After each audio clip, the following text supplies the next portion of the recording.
أقول له سيدي يا ابن رسول الله، هذا وقد طال الزمان بينك وبين الحسين، ما ظنكم بمن رأت الحسين يذبح أمام عينيها أخته زينب؟ شلون حالها يوم اللي رأت هلال شهر المحرم، شافت الهلال تذكرت ما جرى على أخيها في كربلاء، صاحت يا ليت لا الشهر عاشور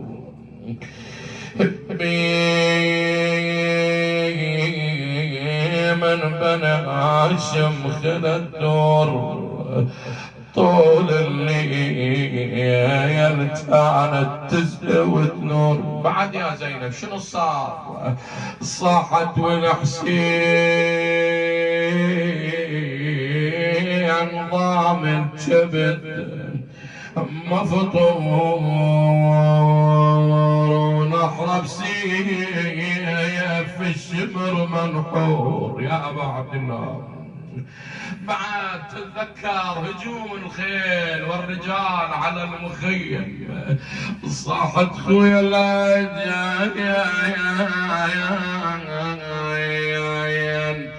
الحرايم من يوم حرق الخيم لا جاي اشحال الليل عن نسوان لو جاي عالسيامك يشغل الحزن لا جاي ولا غلى اللياليك علي ولا غلى اللياليك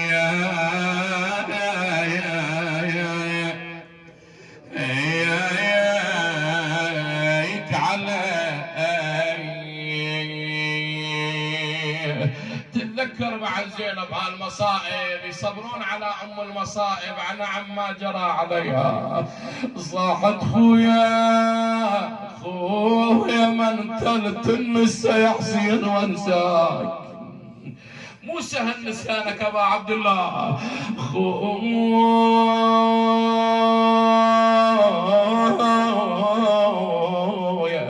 خويا من تلت النسا يا حسين وانساك، وانساك وانسى اخوة الراحة وفداياك، لا انسى السقم من فتها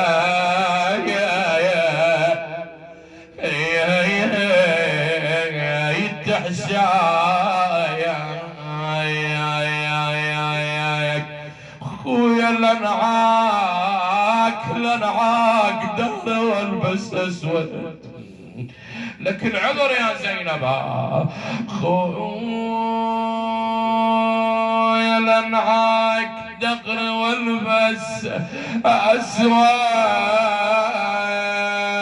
ونوح عليك مناح جازي الحد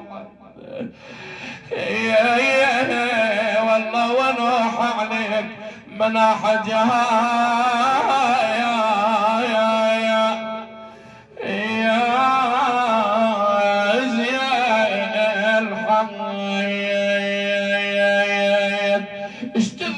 زينب. يا مصيبة يا مصيبة غض النظر عنها.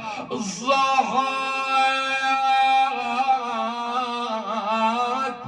خويا انا مشيت درب ما مشيت يا يتشتى الخيرات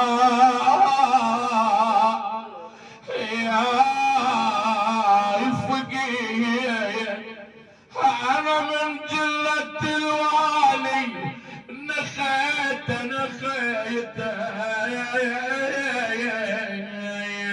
هاليوم سبايا الحسين ادخلهم الى الكوفة. شلون دخلوا للكوفة؟ يقول بعض النساء تصدق على اطفال الحسين.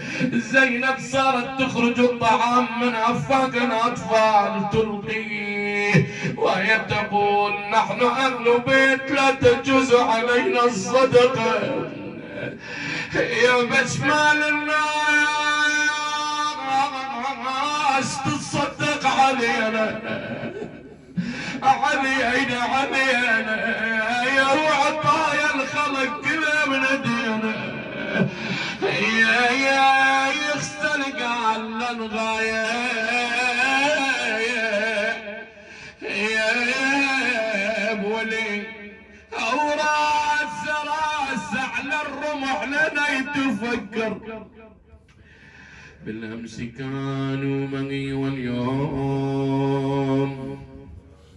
إلهي نسألك وندعوك يا الله باسمك العظيم الأعظم الأجل الأعز الأكرم، اللهم ارزقنا شفاعة الحسين يوم الورود، لا تفرق بيننا وبين الحسين طرفة عين أبدا.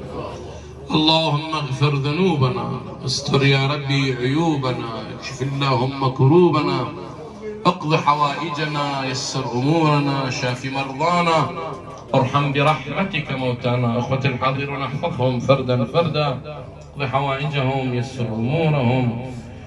المؤسسون لهذا المأتم، اصحاب هذه الدار، تقبل اللهم منهم بخير القبول.